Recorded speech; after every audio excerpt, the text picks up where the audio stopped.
Oh, hello! Today we are wrapping up my romance reading for the year of 2021, and we are talking about my top 10, with asterisks, favorite reads of the year in the romance genre. These are not just books that came out in 2021, but this is my top 10 list of romances that I read in 2021. And I will say that this year has not been as strong for me in romance reading as the last couple of years. Like the last couple of years, this was a true struggle to figure out what was going to get cut and what was going to make the list in this particular genre. This year was more just like, okay, I had one 4.5 star, I had one 5 star, everything else I read was a 4. For me, that's like an A-.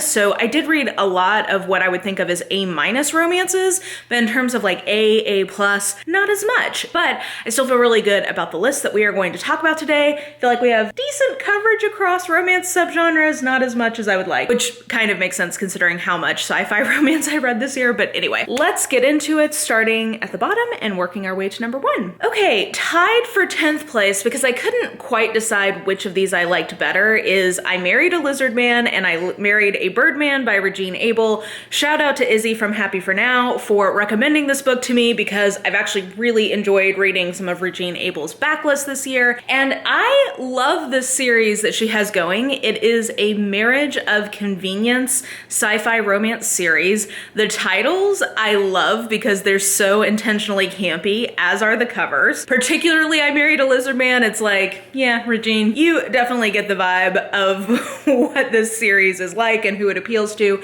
But basically all of these books are human women who are in arranged marriages for various political reasons with different alien species that bear a striking resemblance to animals that we have here on Earth, hence Lizard Man and Birdman. If I had to pick between the two, I think I may slightly prefer Birdman over Lizard Man, but in both of them, basically the human women are in arranged marriages with these different groups of species who have not yet advanced to intergalactic space travel. So they actually have varying levels of technological capability, but they are considered primitive just because they are not yet traveling in space. But like for instance, in I Married a Birdman, it sounds like they have technology beyond what we here on Earth currently have. So I think that's an interesting component. I really appreciate the care with which Regine Abel paints a picture of these different cultures. And really these are basically cross-cultural romances where each of the two people are really like sweet. There's a certain wholesomeness to these books, even though they are definitely erotic in terms of the sexy times, but there's like this real sweetness to them, and they're just well-meaning people trying to make these marriages of convenience work. That is a trope I really enjoy, or like a setup I really enjoy, and I really have enjoyed all 3 books in the series.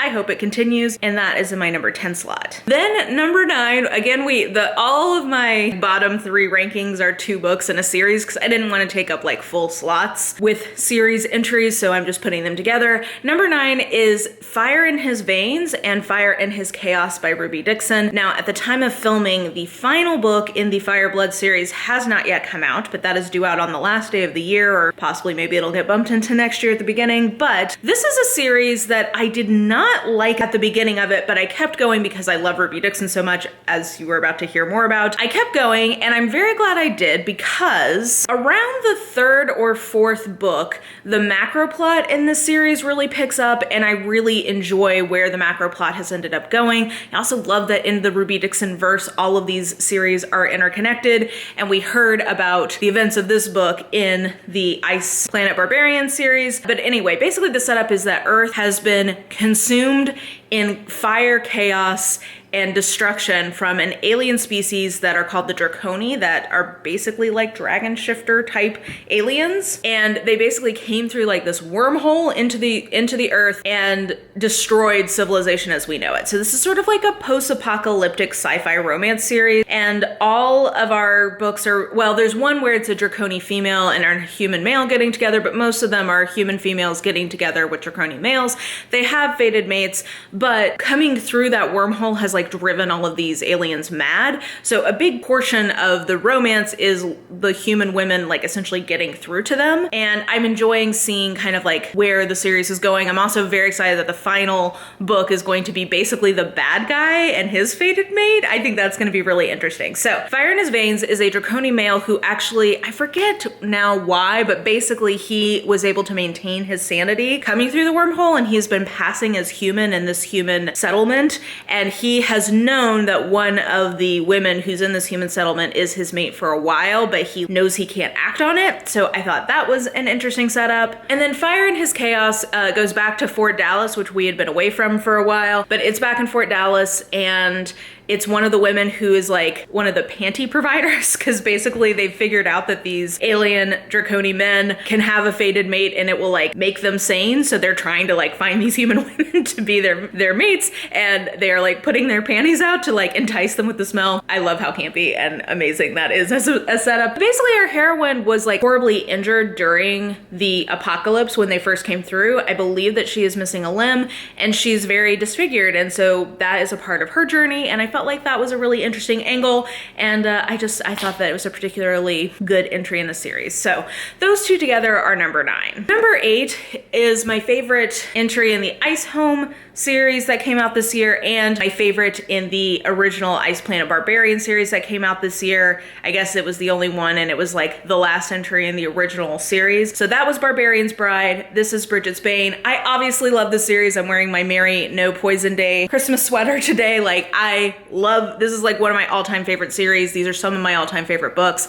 I really liked Bridget's Bane because I felt like it was really sweet to see couples having to like work to be together. Basically, we get Ice Planet Barbarians couple counseling in this, and I really liked that it was a miscommunication trope where it wasn't just, oh, you two just need to have one conversation, everything's gonna be fine. It was a miscommunication trope because we have communication issues and we're going to work on them together in therapy. I just thought that was so great. I really liked the payoff for Bridget and Atem because things had kind of been building with them for a while, and I felt like this was really satisfying. So I very much enjoyed this. And then Barbarians Bride features Ice Planet Jewish Wedding, and I love that. I just thought that was really sweet. This also deals with communication. I just realized that's a theme for both of these because in Nora and Dejesh's book, we see them having her like teaching him about consent and like communicating consent during sex, and it's very sweet. And I mean, she's into some very light kinky stuff, and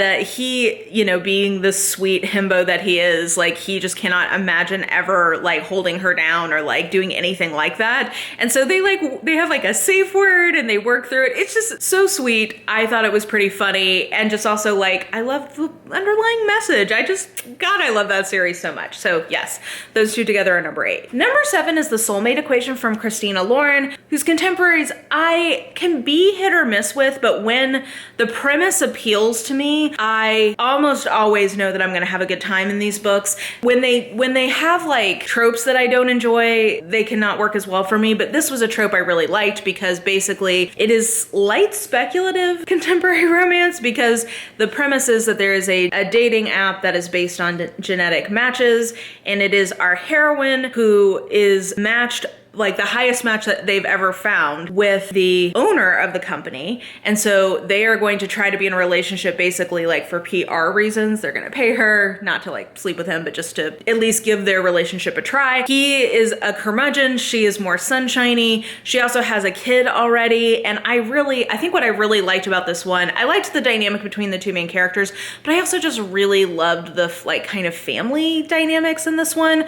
with her best friend, her kid, and her grandparents. Like just all of that together I felt like was really, really charming, lovely, and I just enjoyed that a lot. And I ultimately did enjoy the kind of course of the fake dating element of this one. I just thought, yeah, this one really worked for me. Originally I gave this 4.5 stars, and I think as the year went on I remembered less and less about it, so I felt like it needed to get dinged down a little bit, but this is still like an A- kind of book. Really good, and I really, really enjoyed it. Another contemporary romance with great family dynamics, baggage issues was A Lot Like Adios by Alexis Daria. I liked this even better than You Had Me at Hola, which came out last year. This is the sequel in that series. Also, these covers, just side note, are everything, but I really enjoyed this one, I think even more, because it's like a borderline romance in the sense of there's not that much development, I think, for our heroine, but our hero has a really interesting backstory and a really interesting past with his parents that I think was developed really effectively in this book.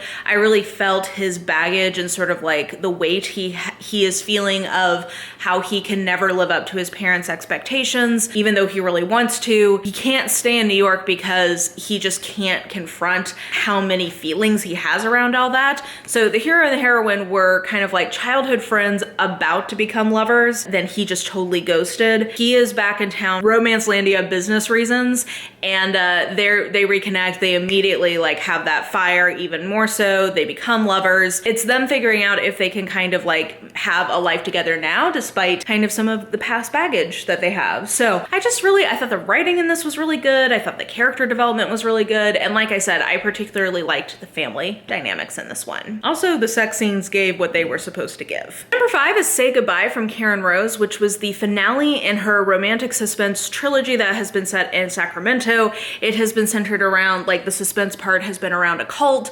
And these books always are on the bubble of me thinking them of as either more mystery or as more romance. This particular entry in the series, I definitely think of as more romance, and I loved this romance. It is childhood friends to lovers. That's something I really like. I feel like I'm in the minority of that. I feel like a lot of people don't like friends to lovers, but I personally, that's like one of the only angst-heavy tropes that I really get into. But they are childhood friends to lovers. They both have been in really traumatic relationships with other people. One of them was engaged, one of them was married. Really traumatic endings to those relationships. They've kind of come back into each other's lives, and she realizes that in order for them to still have any kind of relationship, they're going to need to become lovers. Like, it's not enough for them to just be friends anymore, but he hasn't quite realized that yet. And so then like angst ensues. We also get the conclusion to the suspense plot that has been running throughout the trilogy, which I thought that was wrapped up really nicely. And I just thought this is one of my favorite childhood friends to lover stories I've read in a really long time. So this one really worked for me on like an angsty romance level, which is not always my vibe, but this one really worked for me. And then Highland Wolf is number 4. This is the Lindsay Sands Highlander book that is going to come out in January of 2022. You guys know that I am absolute trash for that series. They are the perfect combination of kind of goofy campiness, like light-hearted tone with some decently sexy times, and there's always a mystery plot engine, but it is set in the medieval Highland lochs of Scotland. And they are not historically accurate, and I don't care, because, well, in general, you guys know how I feel about that. But anyway, they're so fun. And I feel like the series had gotten a little bit samey there for a while, but I feel like she's been breathing some new energy back into it in the last few books. And this one I felt that way about as well. Also, interestingly, this hero was a child in the first book. So we met him a long, long time ago. But now he's a man, and he has been in hiding because his parents were murdered and they didn't know who did that. So his aunt and uncle like hid him and had him trained and raised without telling anybody that he was still alive, so that they, basically so that he would survive into adulthood. But now he is coming back into his birthright, and he is saving the lass he is betrothed to from an evil uncle who's trying to marry her off to someone. And road trip, murderous hijinks ensue from there. This was super fun. If you like this series, you will like this book, I think. I know I did. I really enjoyed this. It hit the spot for me for the mood that I'm in when I reach for a Lindsay Sands historical. Then number 3, and the highest of the 4 stars, bordering on a 4.5, but just not quite. I wonder if I hadn't been doing a Side Changeling reread, if I would have given this a 4.5, just because like I've been reading so many of them. Like I remember that there are better ones than this in the series, so I don't know. But anyway, this one is super strong. There's not very many not good ones in the Side Changeling series, but this is another really good one, I think. And this is between Pael Rao and Mercant dude. What's his name? Canto Mercant. Mercant, I'm never sure. So this had a couple of pacing issues, which is why, that's basically why I didn't give it the full 4.5. But in terms of the trope and the dynamic, I'm just gonna tell you that this is basically a version of the plot that we got in Heart of Obsidian in book 12. If you know me, you know that that is my favorite book in the series. That is one of my all-time favorite books, like a top 10 kind of book for me. So I loved seeing that dynamic play out again from Nalini Singh. I think this was a really effective version of it. I really liked some of the macro plot stuff that we got in this with the anchors and kind of what's been going on with them. It was just really good. It was a really good book. And yeah, I think in general, if I had to like pick a favorite romance reading experience of the year, it has been rereading the Changeling series for the podcast that I've been doing. I got to interview Nalini Singh, which was like book nerd bucket list kind of item. So that was really exciting. And just overall, I absolutely love this book. Definitely the strongest of my 4 stars. And just God bless Nalini Singh and the Changeling series. It is such a wonderful series, and I just wish everybody would at least give it a try because they're just so well written, so great. I love them. And then number 2, we get my 1 4.5 star pick, and that is The Love Con by Sarisia Glass. Now I'm gonna tell you, this may be tainted or like skewed upward because I read this when I needed this book. I was about to have surgery and I was just like, there's a lot of things going on and I was an anxious mess, and this was just so delightful and wholesome. My pitch for this is, if you liked Spoiler Alert from Olivia Dade in 2020, you should absolutely give The Love Con a try because this, I think, is actually better. I like this better. It has a less issues book tone to it, but it has a lot of the same thematic content and plot beats to it. Basically, our heroine is a gamer who is on a reality show that is like for cosplay, and she makes it to the final and she lies and says that her best friend is her boyfriend so that it will like strengthen her storyline basically. But little does she know, her best friend, who is this hot guy who's like described basically like looking like Thor, that he's like a lookalike. He's this hot fellow costumer who has been in love with her most of their life. He tried to make a move in the past and really bungled it. So he is like, haha, this is my chance to move again. So I just thought that this was so wholesome. I really liked each of these individual characters. I really liked them together. I really bought them together. I liked the kind of complicated family dynamics because basically her parents had like quasi-adopted him. So they have an interesting kind of like road to tread there. She, I think, had some interesting things with her parents in terms of them not believing in her and having some like insecurity issues there. She is plus size, and I thought all of the sort of like fat phobia stuff was well handled, at least in my opinion as a fat woman. There's also some discussions about expectations for Black women because she is Black. Yeah, I really like this. I liked what this was doing intellectually. I liked what this was doing entertainment-wise. I liked what this was doing emotionally for me. I thought that this was really, really good. And underhyped this year, for sure. What was not overhyped is my number 1 pick. I know because I was part of building the hype train for this when I read on a whim kind of this as an arc before it came out, and that is The Love Hypothesis from Ali Hazelwood. This has been the big breakout hit of the year. Originally, I would have said like, oh, I've not really heard anybody who read this who didn't like it. Because it's been so popular, we're now getting more people reading it who may not have picked it up otherwise, and many people not enjoying it. My friend Jess has like an amazing not enjoying it video that I'll try to remember to link. But I love this. This is like my catnip. I originally gave this 4.5 stars, but then I found myself like, I've already reread the back half of this like 3 times this year. And I think what does it for me, it has all of the Mara trope candy. Like, this is my kind of book. It is fake dating. It is characters who are STEM, they're nerds. It's got Grump Sunshine. It has, they're both staying in the same hotel room trope. And I think what really tips this over, and this doesn't work for everyone now that I'm seeing more like less positive reviews, because at first it was like everybody was just gushing about this, but now there's more like mixed reviews. I personally love the way that the kind of sexual harassment piece of the external conflict works out. Like, to me, it was so satisfying the way that that shook out. I don't think everybody has found that as satisfying as I personally did, but also content warning for sexual harassment in a workplace. But I really like the way that that shook out. And for me, the sex scene, I mean, listen, it reminded me a lot of fanfic sex scenes, and that I was not mad about that. Unquestionably, my favorite romance of 2021, and Ali Hazelwood followed me on TikTok, so I feel like I've kind of made it. But anyway, my only 5-star romance of the year, and definitely number 1, unquestionably. So I think that does does it for my favorite romances of 2021. Definitely let me know what you thought of any of the books that I talked about on the list. Let me know what your favorite romances of 2021 were. Do you have kind of a year like me that was a little bit more mixed, not as many just standouts? Good year, bad year? Let me know that in the comments below. And yeah, I think that will do it for this video. So if you enjoyed it, please like, subscribe, follow me on the social medias if you are so inclined. I have all that information listed in the description box below, and I think that will do it. I hope you're having an absolutely lovely day today, and I will just talk to you soon. Bye!